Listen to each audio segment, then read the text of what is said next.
Muy buenas noches, amigos de Radio Miraflores, televisión transmitido desde Lima, Perú. El día de hoy tenemos un programa especial.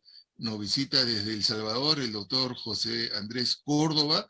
Él es médico internista y geriatra, médico del Centro Médico El Escalón de San Salvador. José Andrés, muchas gracias por visitarnos a Zona Geriátrica. Encantado. Buenas noches a todos. Gracias por la oportunidad que me brinda la radio y tú, ¿verdad? Y esperamos pues pasar una velada bonita, aprendiendo todos un poco de este tema. Y pues bueno, quedo a tu disposición. El día de hoy vamos a conversar sobre un término muy conocido que también trae mucha confusión. Es el deterioro cognitivo. José Andrés, ¿qué es el deterioro cognitivo? Si nos puedes definir, por favor. Fíjate que dentro de todo el bagaje, digamos, de lo que nosotros establecemos como un deterioro cognitivo, es precisamente como la palabra lo establece. Es un decaer, un declinar, un ir reduciendo nuestra cognición. ¿Qué sería entonces cognición? Esto viene del latín cognitio, que significa conocimiento. Entonces, el deterioro cognitivo significa que es una deficiencia de nuestro proceso de adquirir información en nuestro cerebro, y que lo importante de ello es que no es parte de un proceso normal del envejecimiento, sino más bien es una alteración que produce el cerebro sin llevarnos todavía a una falla de toda nuestra estructura de función, como lo sería, por ejemplo, el hablar bien, el reconocer, el construir una figura, el escribir un párrafo. Entonces, y por sobre todo, tenemos nosotros ese cambio, esa deficiencia, pero sin embargo, una ventaja que se tiene en ese momento es que la capacidad funcional, o sea, el hecho de poder valernos por nosotros mismos, se preserva. O sea que, ¿cuál sería la diferencia entre el deterioro cognitivo y la demencia? Porque esa es una cuestión que la gente se pregunta siempre. Ok, como nosotros, voy a hablar por mi región mesoamericana, sin embargo, creo que es una sensación que la mayor parte de los médicos que tratamos o vemos este tema, nos vemos siempre en la necesidad de aclararle a la gente eh, que el envejecimiento por sí mismo no causa demencia. Eso es en primer lugar. En segundo lugar, la importancia de definir un deterioro cognitivo versus la demencia es que primero tenemos que hacer una diferencia entre lo que es un olvido benigno, que son las situaciones prácticas de que de pronto llevábamos las llaves en la mano y se nos olvidan en el carro y de pronto recordamos que habían quedado en el carro. Y hay otros olvidos que son patológicos, que afectan la evocación del recuerdo, y lo que tú perfectamente recordaste con las llaves, en ese momento no se vuelve a recordar. Ahora bien, el deterioro cognitivo leve y la demencia, las características son extremadamente diferentes. ¿Por qué? Porque la demencia tiene puntualmente un tiempo en el cual empieza a afectarse su memoria. Lo que nosotros conoceríamos como funciones corticales superiores, es decir, el hecho de registrar algo y escribirlo coherentemente. El hecho de simplemente reconocer un papel y un lápiz para poner mi nombre. El hecho de que tú me des una orden y me digas, Andrés, levanta tu mano derecha y tocate la cabeza. El hecho simplemente de poner las amarras en mis zapatos. El hecho de que tú me digas, hazme un favor, ve a mi carro, está una carpeta azul, esa carpeta azul tiene un papel blanco con una firma mía, la sacas y me la traes. Es decir, la demencia afecta todo ese tipo de situaciones y a la vez genera un deterioro de mi desempeño funcional, además de afectar mi memoria. Eso en sí son las características importantes de una demencia. Diferente a los cambios que el envejecimiento puede generar en mi cerebro y diferente a ese margen que queda entre el cambio normal de mi cerebro en el envejecimiento y la demencia. Ahí es en donde nace el deterioro cognitivo leve, que yo, para que lo entiendan mejor los pacientes, les digo, es como un preámbulo, como un paso previo, que no todos lo presentan, pero es un paso previo a una demencia. O sea que se puede hablar de que el deterioro cognitivo leve es un estadio de predemencia, como tú acabas de mencionar, que es un paso previo. Totalmente. Los estudios, no me voy a referir a la información en particular, pero sin embargo, el primer estudio que publica una revista en el mundo fue en 1998, si tú recuerdas, en una revista que se llama Neurología, y es donde el doctor Petersen, para muchos de nosotros, ha sido como el que le puso un nombre ordenado a todo esto. Y describe que la importancia de que nosotros establezcamos ese diagnóstico tiene una significancia, que es el que tiene mayor importancia como precursor de demencia. Es decir, si yo tengo una población de personas mayores y a eso le vamos a llamar un 100%,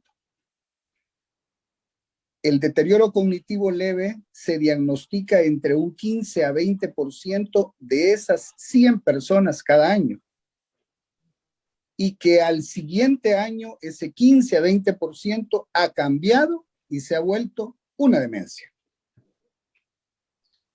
¿Cuándo decimos que ya no es deterioro cognitivo y cuándo decimos que ya empezó demencia? ¿En qué momento más o menos podemos hacer esa diferenciación? Aquí hay varias situaciones. Hay deterioros cognitivos que afectan memoria y otros que no afectan memoria. El proceso es cuando afecta la memoria y nosotros le llamamos dominio único. Y cuando cuando afecta la memoria y afecta una función importante del cerebro más allá de la memoria, no quiero utilizar terminología médica, pero es decir, se afecta la memoria y de pronto yo no reconozco cuando mi hijo me dijo, mira papá, pásame el cubierto porque quiero comer. Y de pronto yo no pude pasarle el cubierto porque no sabía que era el cubierto. O de pronto ejercí la acción, pero le pasé una cuchara. Un ejemplo. La otra es que yo no pueda establecer una coordinación, por ejemplo, numérica. He sido un arquitecto o un contador certificado y de pronto en una simple prueba de suma, resta, multiplicar, dividir, lo que fuere, tú no puedes ejercer eso. Entonces, cuando ya tú tienes una dificultad para reconocer, cuando tú ya tienes una dificultad para ejecutar, para cuando tú ya tienes una dificultad para recibir órdenes y sobre eso tú ya tienes dificultades en tus actividades básicas de la vida diaria o instrumentales, es decir, cepillarte los dientes, guardar tu dinero y pagar en un supermercado,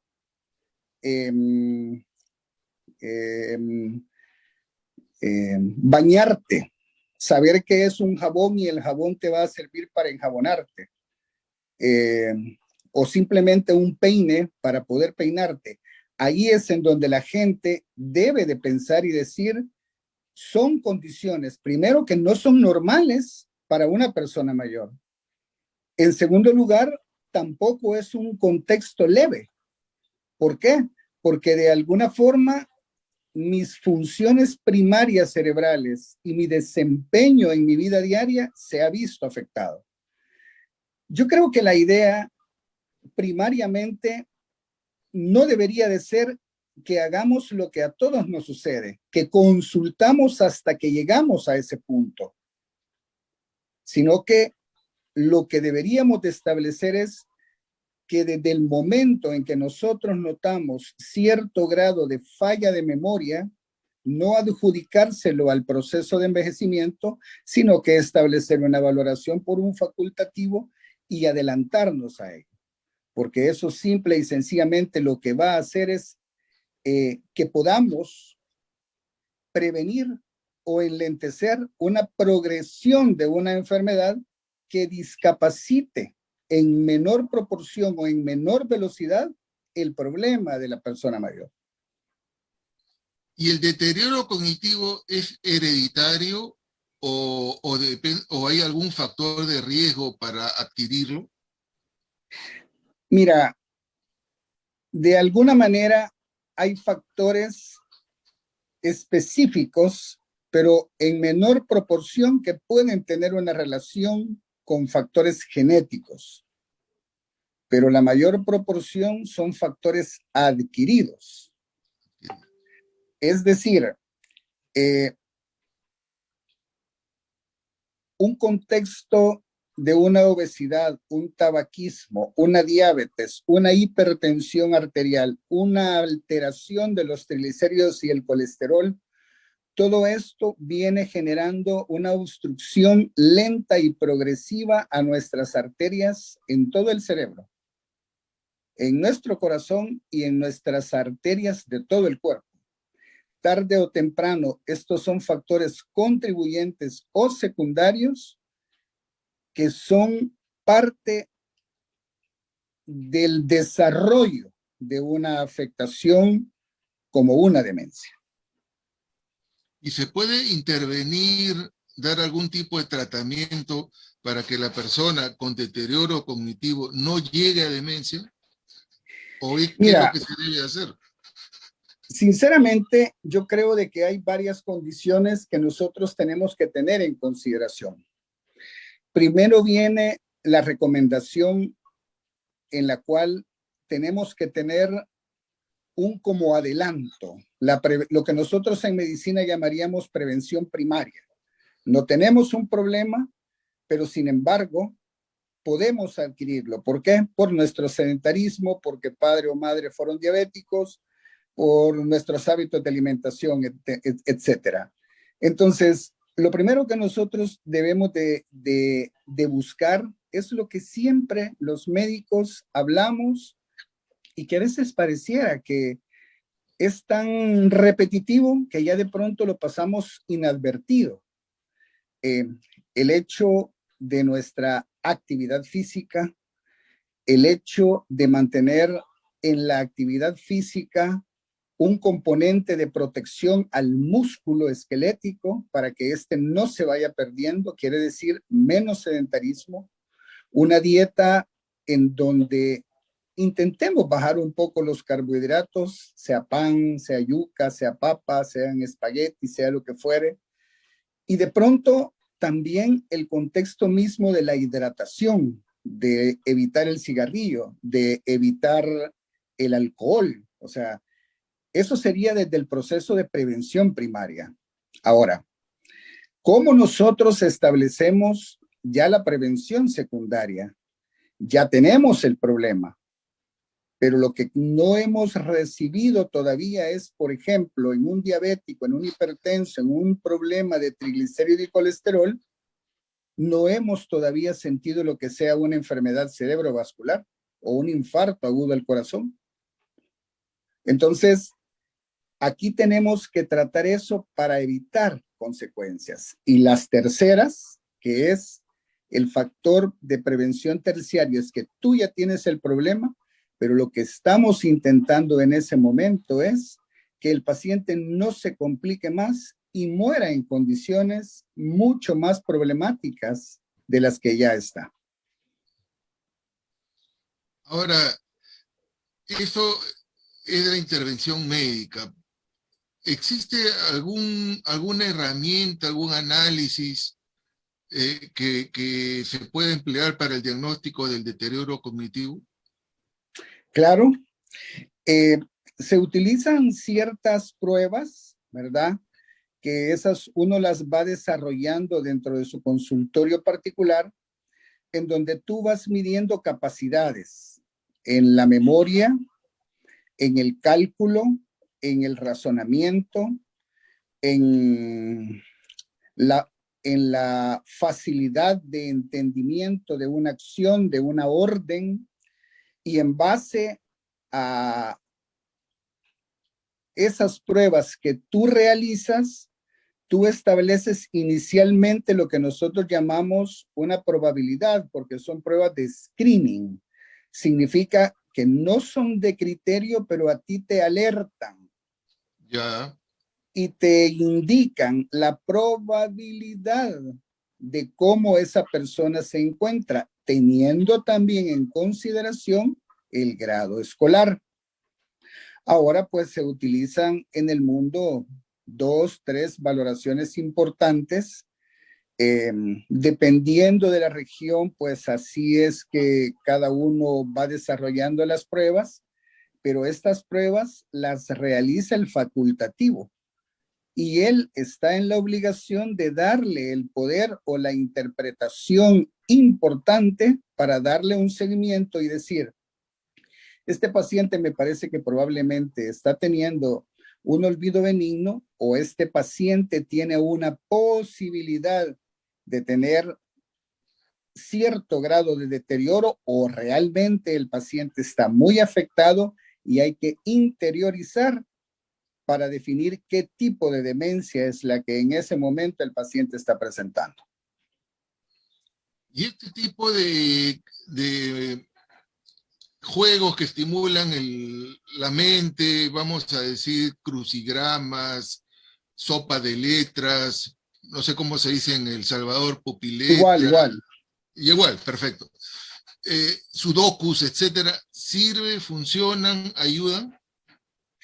Pues definitivamente que son parte de estrategias que se toman siempre y cuando para que a ti te activen el contexto de la utilidad, por decir así, del cerebro. Aunque yo siempre he creído, y no solo lo digo yo, sino que aún en un par de literaturas para los que son alfabetos, ¿verdad? Pero la mejor vacuna que existe para agilizar tu memoria se llama lectura, ¿verdad? Porque eso no solo te hace generar la acción visual, sino que te genera la lectura, la interpretación y posteriormente el análisis.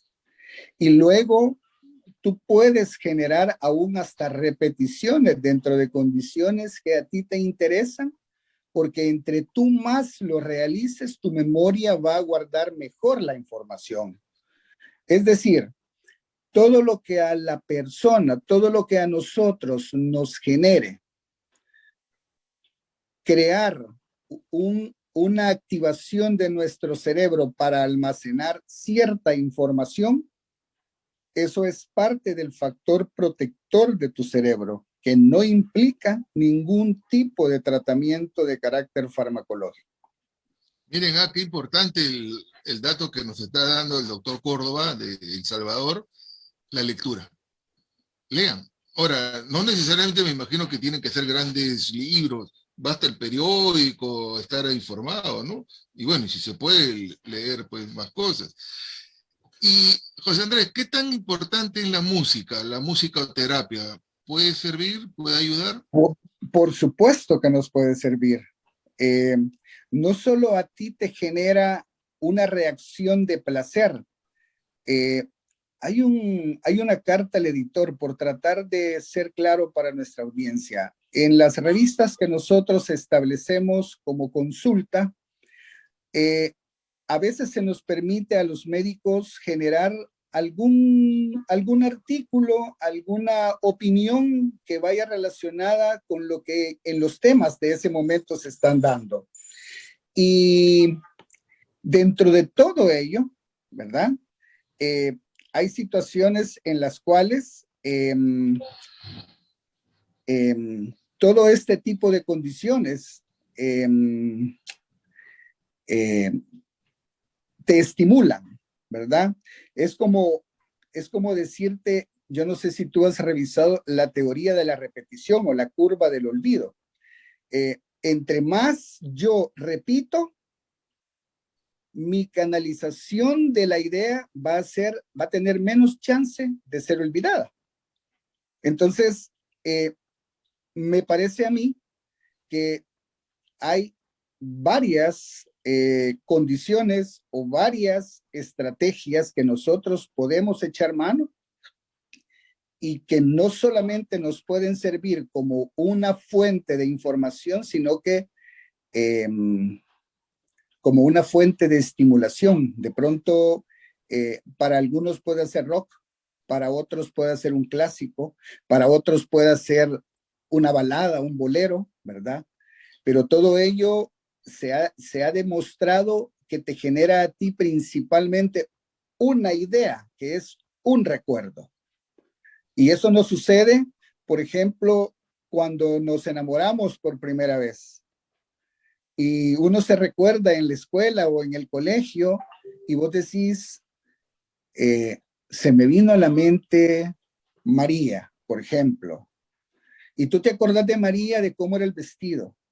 Y tú te acordás qué canción era. Y de pronto empieza uno a generar una estimulación de evocación de recuerdos que la musicoterapia no solo te sirve como un factor de relajación mental, sino que también te activa tu cerebro para que puedas establecer una evocación de recuerdo.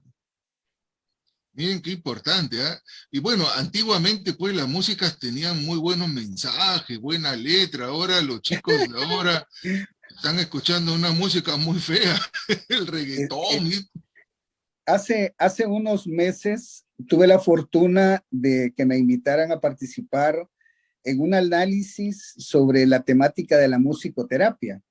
Y fíjate qué interesante ha sido que la evocación de un recuerdo placentero, que tú de pronto estás callado y tú miras que en una melodía la gente hasta sacó una lágrima.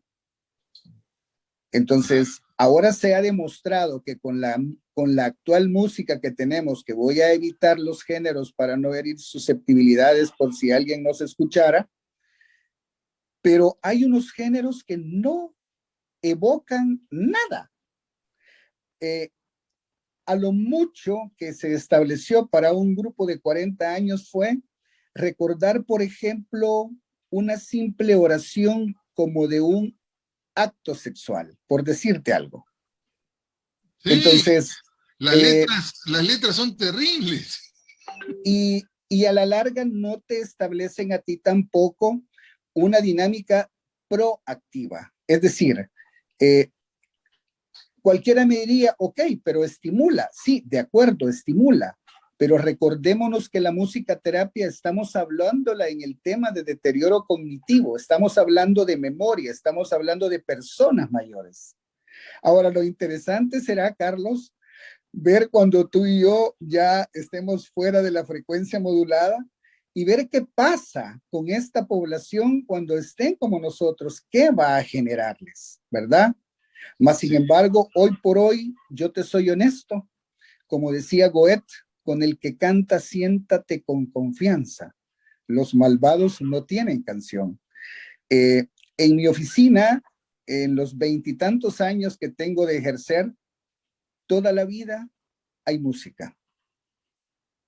Yo no sé si tú te recuerdas allá como por el año 95, 98, que se hizo una crítica severa a la musicoterapia, a la zooterapia y que hubo mucha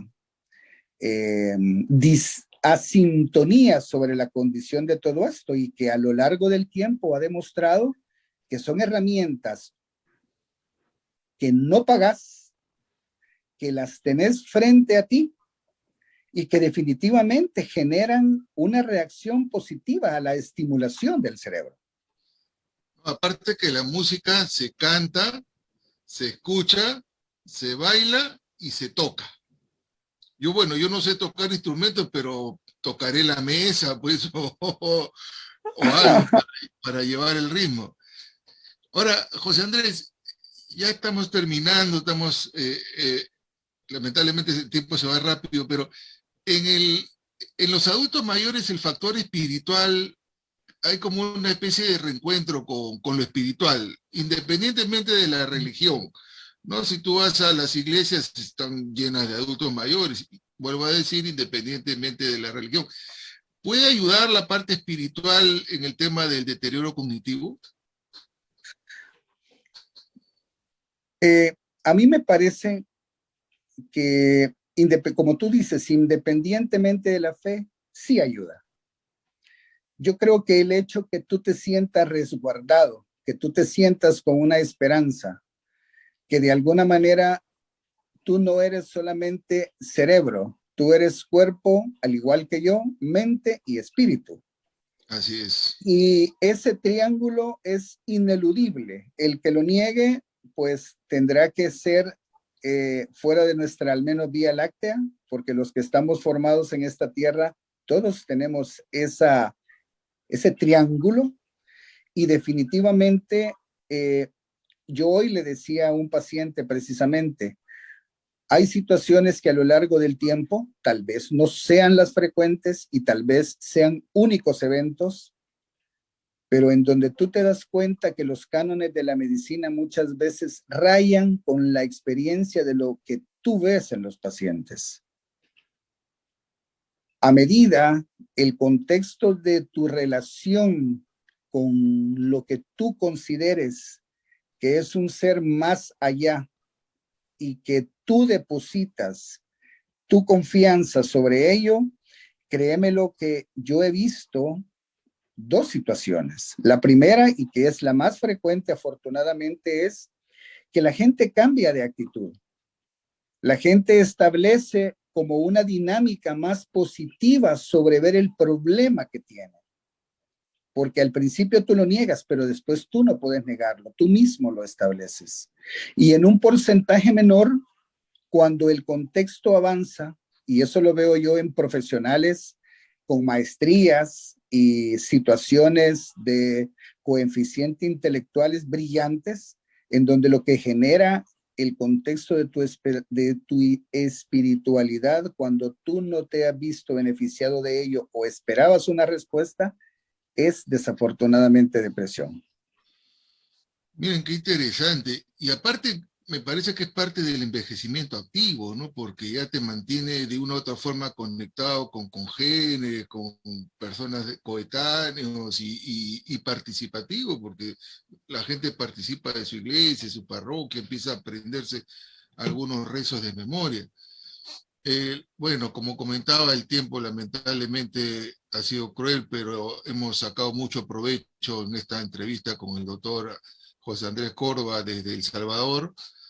Nos ha visitado el señor Alejandro Herrera, el señor Guillermo Lara, el señor Juan José Sánchez, el señor Alexander Arnulfo Velázquez, el señor Luis Piayo, Tita Díaz también está viendo el video, Carmen Herrera, Luz Cáceres, Nora Díaz y muchos amigos. Pues Andrés, para despedirnos, no sé si puedes dar unas palabras finales dirigidas a los adultos mayores. Muchísimas gracias. En primer lugar, un abrazo para toda Lima, para todo Perú, desde El Salvador, un país muy querido por mi persona, ¿verdad? Tengo muchísimos amigos allá, compañeros de estudios. En segundo lugar, decirles que cuando hay una iniciativa como la que ha desarrollado ahorita Radio Miraflores y ha tenido a bien mantener lo que se le llama la saga geriátrica, según recuerdo, eh, cuídenla, valórenla, protéjanla y defiéndanla, porque ustedes van a ver que en todos los medios se habla, y yo no es que no esté a favor o en contra, no, estoy a favor de la educación en los niños, en los jóvenes, en los contemporáneos, en los diabéticos, en los hipertensos, en etcétera. Pero no olviden que hay una deuda social en América Latina tangible y palpable, que es la educación y la formación de nosotros, las personas mayores. Somos los visibles olvidados, les digo yo. Ustedes tienen una oportunidad de oro. Guárdenla, cuídenla, aprovechenla, exploten al doctor.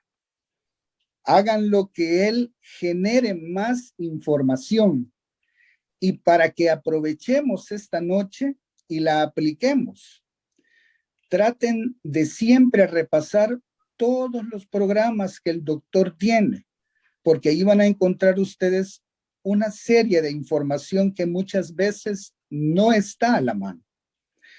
Yo los insto a que continúen a ustedes, doctor Carlos Sandoval, al doctor que lo acompaña, a la radio, a la televisión y al pueblo peruano, decirles que los felicito, que les deseo lo mejor de la vida siempre.